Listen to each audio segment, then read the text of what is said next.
în orice oră, dar faceți un artificiu prin care la ora de săptămâna, de ora viitoare sau ora viitoare să aveți. Da? Pentru că o să-mi ia evaluarea probabil cele 2 ore de săptămâna viitoare și s-ar putea să prindem un pic și din ultima zi de luni. Da? Din ore. S-ar putea să ia 3 ore evaluarea. Deci împrumutați, faceți cumva să aveți un laptop pe care să puteți, un desktop pe care să puteți partaja harta Europei și harta României. Da? Bun, atunci hai să vedem. Dominic, încerci tu? Haide, bro, haide. Hai, ți-am închis camera să mare familia. Băi, uitați la... Băi, l-a pus doamna să asculte și a închis camera. Oh, doamna, aveți corona? Încercăm.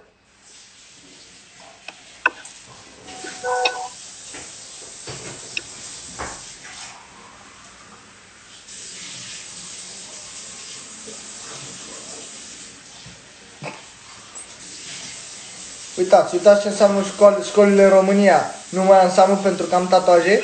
Adică eu am mâna ridicată 2 ore și nu vreau să... Eu știu răspunsul și nu mă lasă să spun răspunsul. De ce? Că am tatuaje. Și nu merge? Ce nu merge, Dominic? Nu am tatuaje, dar nu mă băgați în seamă, nu? Ca să ești pe laptop? Da. Da. Ți-ai salvat harta? Da, mi-am salvat-o. Da. O lași deschisă în bară, nu, deci intri în Meet, în ecran. Stați așa, și ai acolo prezintă, vezi? Da. Așa, și ai ales o fereastră? Da, doamna, spui că sunteți shaggy. Glumeam, scuzați. Deci chiar și chestia asta trebuie să învățați să faceți, să reușiți să partajați profesoare, uitați, are... Așa, hai să vedem ce hartă ai deschis tu. Deci nu m-a lăsat să răspund la oră, știam la oră. Să vedem. La mine nu. Se vede că ai o prezentare, dar încă nu mi s-a încărcat nicio hartă. Voi vedeți o hartă? E de la da. Harta nu, dar prezentarea o vedem. Ai oprit-o. Da, mai încearcă o dată. Stați așa. Arătați foarte frumos, doamna. Deci trebuie să ai individualizată harta când partajezi, știi? Gata. Așa. Da. Acum cred că se va... Păi da. Da. Perfect. Bine. Mulțumesc. Dominic, arată-mi podișul preriilor. Da, mă las la mișo. Zipă! Mă scuzați. Eu nu-ți văd cursul. Ba da, am văzut cursul. Eu nu-ți mai dau bani înapoi. Ionuț. Ionuț la una. Podișul preriilor. Mișcă un pic cursorul. E pe aici. O să mișcă un pic. Nu, acolo e podișul Guianelor. Podișul Ialomiței în gură. Podișul... Nu știu... Podișul... Bro, dă-ți mai cum atare. Se află la vest de podișul Laurențian, Dominic. Podișul Laurențian știi unde este? Sau Labrador? Nu, Bișon știu unde e. Bișon, maltez, husky. În primul rând nu e acela continentul. Da, mă scuzați, nu prea mă simt bine. Nu ești pe continentul potrivit. Păi nu mă simt bine, stați că nu văd bine harta. Trebuie să fie America de Nord. America de Nord. Stați, nu mai put... America de Nord, Lauren. Stați, doamnă, Dominic. Hai, care este peninsula Labrador? Păi, doamnă... Nu știi? M-au compleșit emoțiile. E aici.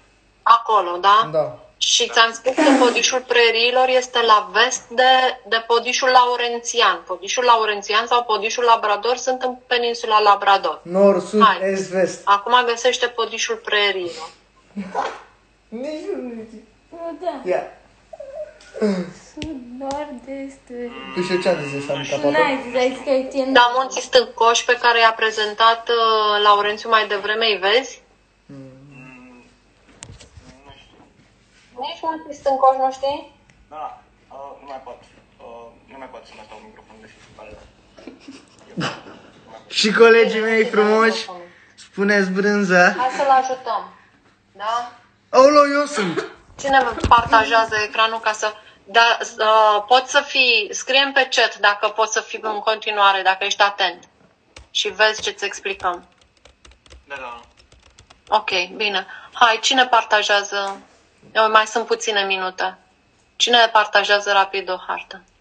Uitați, deci ridic mâna și nu mă bag în seamă. Nimeni? De ce? Uitați, oameni, nu mai am seamă. Uitați, nu mai am Bine, seamă, mai partajez sunteți și eu. la mine.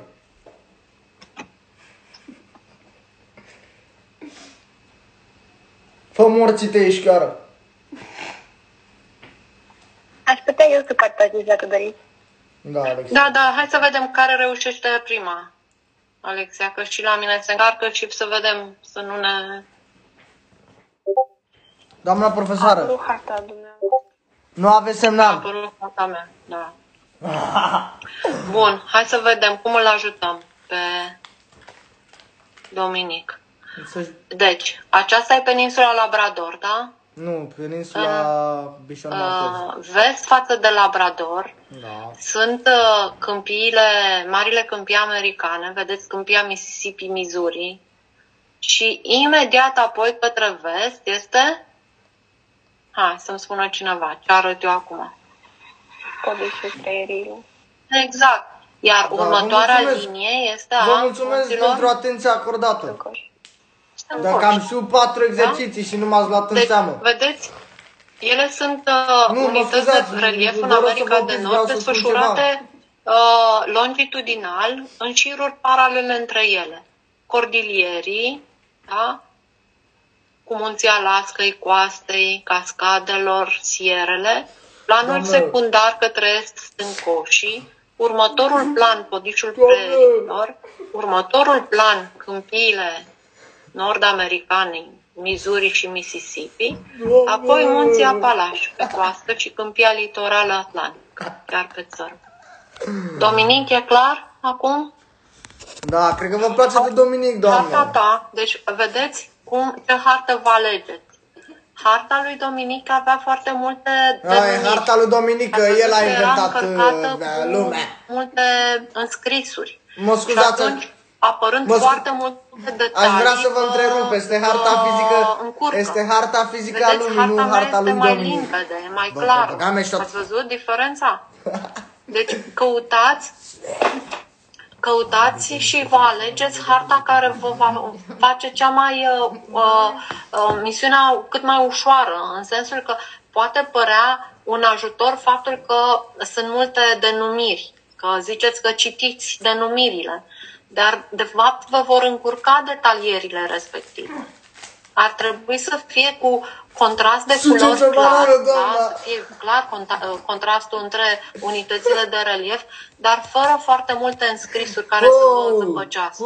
Na, ce-ai făcut? Da, deci căutați... Zi, Doamna, vă-mi pui să nu... mai zi o dată. Da, bine, mă opresc acum. Ați înțeles ce aveți de făcut, da? Da. Pentru ora viitoare. Încep să vă ascult, da? Bine. La revedere atunci, copii. Hai să rămână. La revedere! La revedere!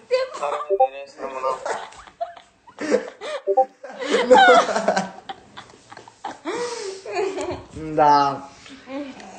Ați văzut școlile din România, ce înseamnă școlile din România. De 4 ori am știut exercițiul și nu m-a băgat în seamă. De ce? Pentru că sunt puțin mai închis la culoare și am niște tatuaje, nu înseamnă că nu sunt oameni buni.